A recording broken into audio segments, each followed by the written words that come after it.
Shalom, Kal Halal, Yahweh, Bahasham, Yahweh Shai, Bahasham, Rakah, Quadash. Double honors to the elders and apostles of Great Millstone who taught me this truth and rule well. Salutation and salutations to the brothers out there that are laboring and pushing this truth in truth and in sincerity and in charity, risking their lives and their freedom to do so. To you I say Shalom. To the Akim and to the Akwaf, I'll be you brothers and sisters. Adawan Ratazah, that is to say, Lord willing. Hopefully by the end of this lesson, you'll be edified. This is your brother Amawan Ibad from the GMS Miami camp, Heralds of Yahweh Shai, 144.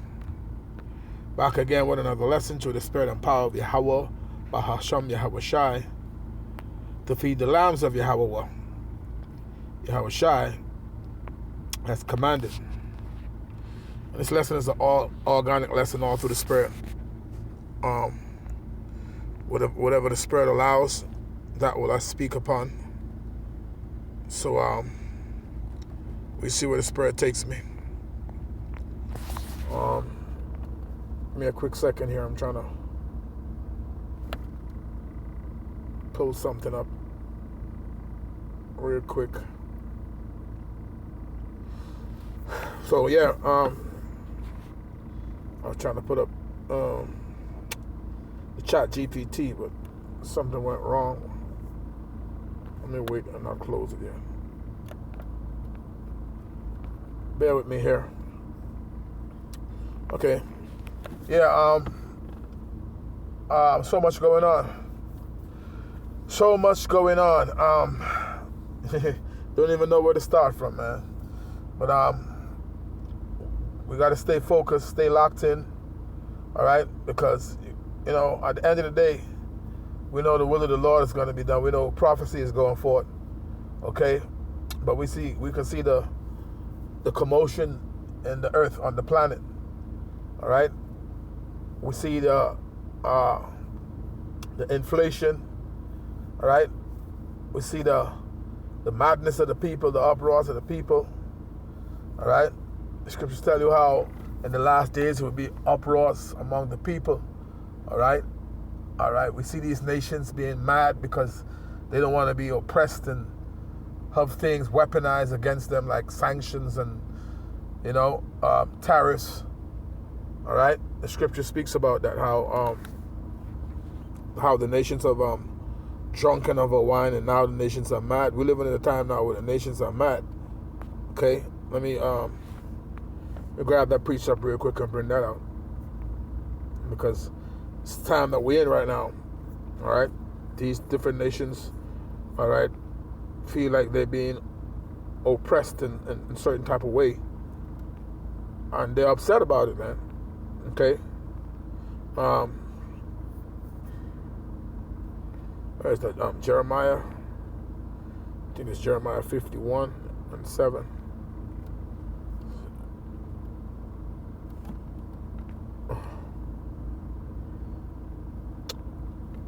Yes. It says, Jeremiah 51:7, Babylon had been a golden cup in the Lord's hand that made all the earth drunken. The nations have drunken of her wine. Therefore the nations are mad. And this Babylon is not speaking of ancient Babylon. This is speaking of the daughter of Babylon, a.k.a. America. Babylon the Great, that great city. Okay? The nations have drunken of her wine. And now the nations are mad. We're living in a time now where China is, all right, not taking on that debt anymore. All right, you know, the U.S., all right, have a debt like about 38 trillion. That's what they're saying, but it could possibly be more, which the citizens are tied to. When you look at the debt clock, they have a debt clock you could pull up, okay? And you could look at it, man. All right? Japan, all right, buys the most the U.S. debt, man. Japan, all right, they selling off it. They selling it off now. They're not really looking to buy it anymore. All right? And so these nations are doing their own thing. Okay? Therefore, you have the BRICS nations. All right? Brazil, Russia, India, all right, China, South Africa. They make up the BRICS nations, and now you have other nations like Saudi Arabia and other nations that actually join in the BRICS. All right, I think Saudi Arabia joined already. You have more nation states that want to join the BRICS, and they think is circumventing the dollar. All right, they trading among themselves in their own currency. Okay, that's what Maduro started to do. All right, with China and Russia and others. Okay, so that's not good for the dollar. They do have a thing called de-dollarization. Okay, and so the daughter of Babylon, aka America, has a great debt that it can't seem to fix the problem or get rid of. That's a debt you can't get away from. 38 trillion. The scripture speaks about that, man. All right, those that laden themselves with thick clay. All right, when you go into that word in the Hebrew, is ibatyat, which means debt. Okay, let me see if I could grab that real quick. It's in Habakkuk. Let's go there right quick. Salakia. Habakkuk. Let's go to it.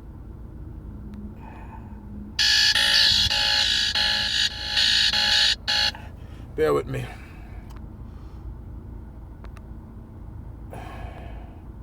Habakkuk, the 2nd chapter. Right here. The 6th verse. It says, "Shall not all these take up a parable against him, and a taunting proverb against him, and say, Woe to him that increaseth that which is not his." Right? How long? Unto him that laden himself with thick clay. See? Let me start at 4 and read down real quick. It says, "Behold," Habakkuk 2 and 4, "Behold, a soul which is lifted up is not upright in him," meaning Esau, the wicked, "but the just shall live by faith." See? The elect. It says, "Yeah, also because he transgresseth by wine, he is a proud man, neither keepeth at home, who enlargeth his desire as hell, and is as death, and cannot be satisfied." See? But gathereth unto him all nations, and heapeth unto him all people. This man could never have enough, man. Psalms 73rd chapter tell you how he has more than heart can wish. All right, and he's not in trouble like other men. Verse 6, this is the point. "Shall not all these take up a parable against him, and a taunting proverb against him, and say, Woe to him that increaseth that which is not his? How long? Unto him that ladeth himself with thick clay." Let's look up this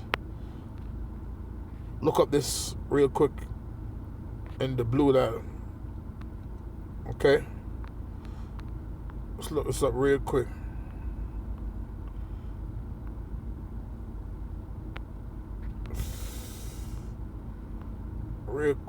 Oh my goodness, what just happened?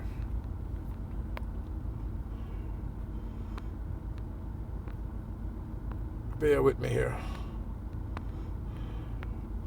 I'm trying to pull it up. I'm trying to get it in the blue letter right quick. All right. Here we go. It's H5671.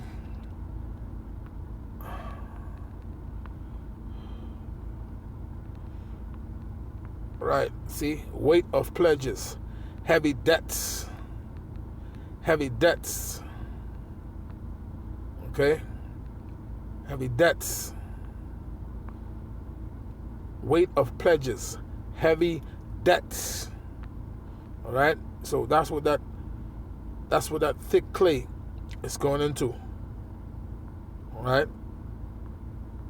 So going back, as a matter of fact, real quick, let me see if I could get the debt clock.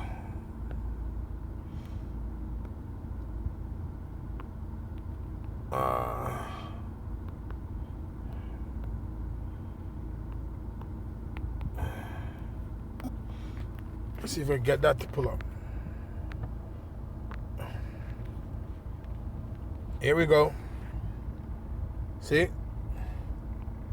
This is the debt clock you're looking at right now. Okay? Let me see if I can blow it up. Right? Let's see if I can find the main number. Where is that right now? There we go. U.S. national debt, 38 trillion.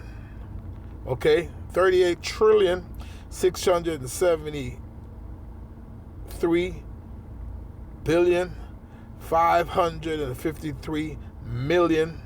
And the clocks keep turning. And the clock keep turning, man. See? And this is tied directly to each citizen, man. You see? So, yeah. It's no coming back from that. Okay? That's the debt clock. So you see it for yourself. Okay? Let's go to ChatGPT. I'm asked on ChatGPT, is there any chance of fixing the debt? Let's see what it says. Why is this thing just won't go down, man? I don't get it. Bear with me here.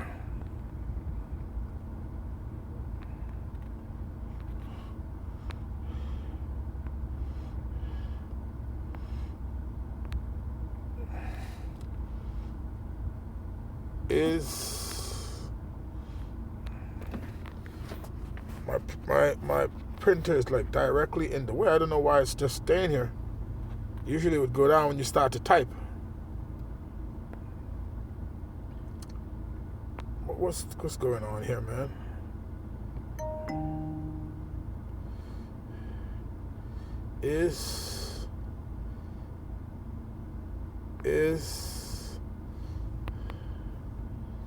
I'm gonna have problems doing this because it won't go down.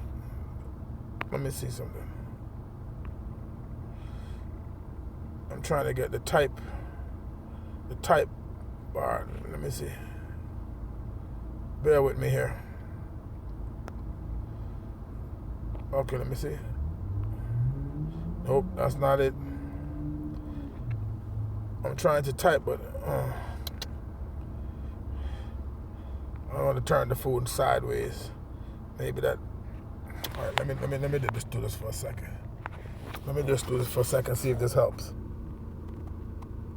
I have a feeling this is the only way to probably let me get it. Bear with me. Is there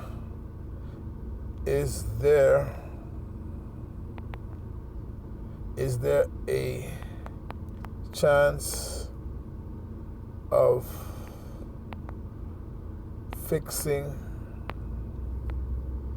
the U.S. debt? Is there a chance of fixing the U.S. debt? I'm asking ChatGPT. Let's see what it says. Yes, but it depends entirely on what we mean by fixing and whether there is political will to act. Let's break it down clearly. First, how bad is it? U.S. national debt is roughly 34 trillion. It's more than that. We just pull out the debt clock. See, they done off already. Debt to GDP ratio 120% plus. Annual deficits typically 1 to 2 trillion per year. Interest payments are now one of the largest federal expenses. The U.S. is not about to go bankrupt, but the trajectory is unusually. Oh my goodness, my hand just pressed this thing. Hold on. It took it all the way down to the bottom. It says, okay, it says, where it was,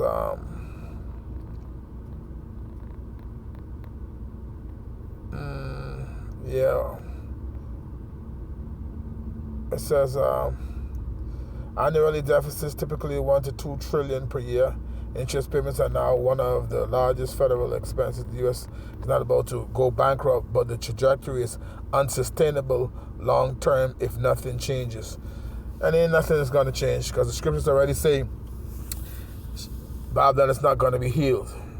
All right, we would have healed Babylon, but she would not be healed. Take balm for her. All right, that's the book of Jeremiah.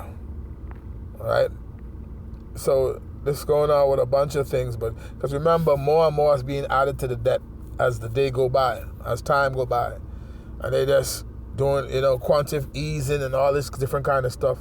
But even the bankers be telling you, man. All right, this guy, what's his name again? I forget. Who owned Chase Bank? I forget his name. He even was saying this how bad things is, and this guy Elon Musk. I just see something with Elon Musk yesterday. Was going into that, how the place is going downhill real fast. And they're talking about computer programming systems, like bringing in AI to save the day and this kind of stuff. But Babylon is not going to be healed, man, according to the scriptures. All right, it's not going to be healed. Okay, so let's go back to the scriptures. Let's go back to the scriptures real quick. Let me find that scripture. Okay. Let me grab that. Let's go to Jeremiah. All right.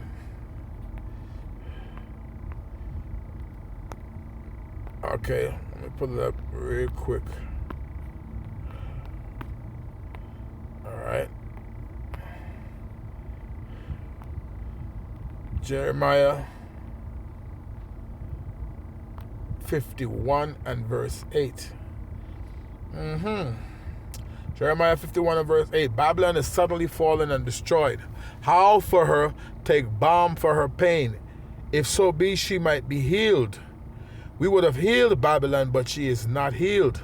Forsake her, and let us go everyone into his own country, for her judgment reacheth unto heaven, and it is filled and is lifted up even to the skies. Okay, and all this is prophecy, because you got people right now leaving and going to their own countries, leaving America, because they saying they doing bad here. Inflation is high, grocery is high, rent is high.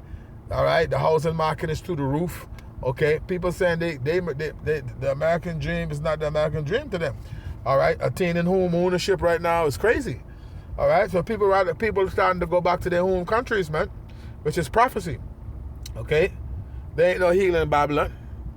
Ain't no way they can fix this debt. These nations are, like I mentioned earlier. All right, China and Japan. All right, they're the two biggest buyers of the U.S. debt, and they ain't buying it no more right now. They looking to sell.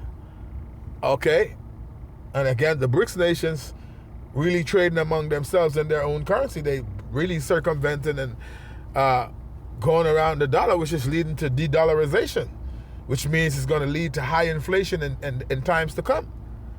So these nations are mad because they drunk that Babylonian wine, okay, and they acting out. They pulling together. Then you got this guy Nero, all right, Trump, all right. The way he's acting, he just pushing these nations together, and they banding together, and they doing whatever they could do, all right, to show that, hey, they pulling together. Like as it says in Joel, the third chapter, let the weak say I'm strong. All right, Ezekiel 38. All right, Gog is going to be a god unto these nations, which is Russia. Okay, and we already starting to see that happen, man. So there is no healing in Babylon, man. Okay, she will not be healed, man, according to scripture, according to prophecy. I just read it. All right, Jeremiah 51 and 8. All right, so I'm gonna have to end it there. All right, Lord willing, you were edified, and I might title this lesson. It's just entitle it that. There is no healing Babylon. Okay? There is no healing Babylon, man. Okay, so Lord willing, you were edified. I'm ended there, giving all honor, glory, and praises unto Yahweh, Bahasham, Yahweh Shai, Bahasham, Rakakwadash. That were honest to the elders and apostles of Great Millstone who taught me this truth and rule well. Salutation and salutations to the brothers out there that are laboring and pushing this truth in truth and in sincerity and in charity, risking their lives and their freedom to do so. With that, until the next time, Shalom.